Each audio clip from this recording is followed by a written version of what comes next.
చిటాకాడు ఏం మాట్లాడుతున్నాడు చెప్పాలి చెప్పండి.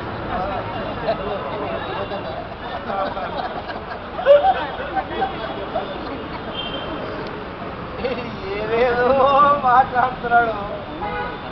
పుట్టింది సీమాంధ్రలో, పెరిగింది చదువుకున్నది సంక్రాంతిదంతా తెలంగాణలో.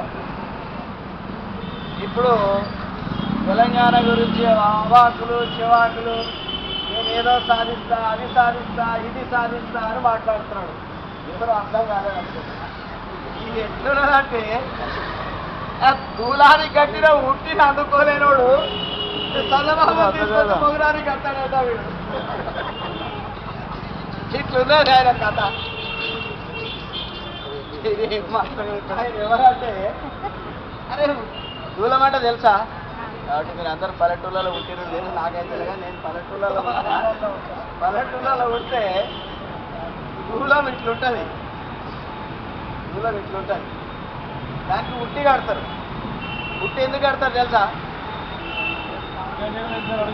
వండినటువంటి అన్నము కూరలు కింద పెడితే ఎలుకలు పిల్లులు తింటాయి, చీమలు పడతాయని ఏం చేస్తారంటే ఉట్టి అని తాడుతో అల్లుతారు. దాన్ని ఏం చేస్తారంటే అక్కడ దూలాన్ని కట్టి దాంట్లో ఈ పాత్రలు పెడతారన్నమాట.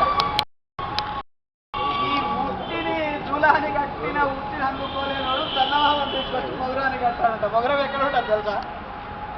చాలా మందికి మొగరం ఎక్కడ ఉంటుంది. సరే ఇక అన్నవుతులే కానీ సార్ చెప్తాడు విషయాలని.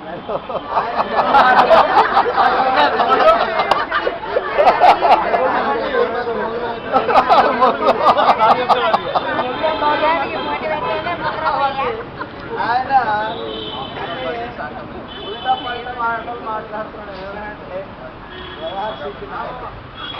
కాబట్టి మిత్రులారా, ఏది ఏమైనప్పటికీ ఉద్యమము చివరి దశకు వస్తున్నది.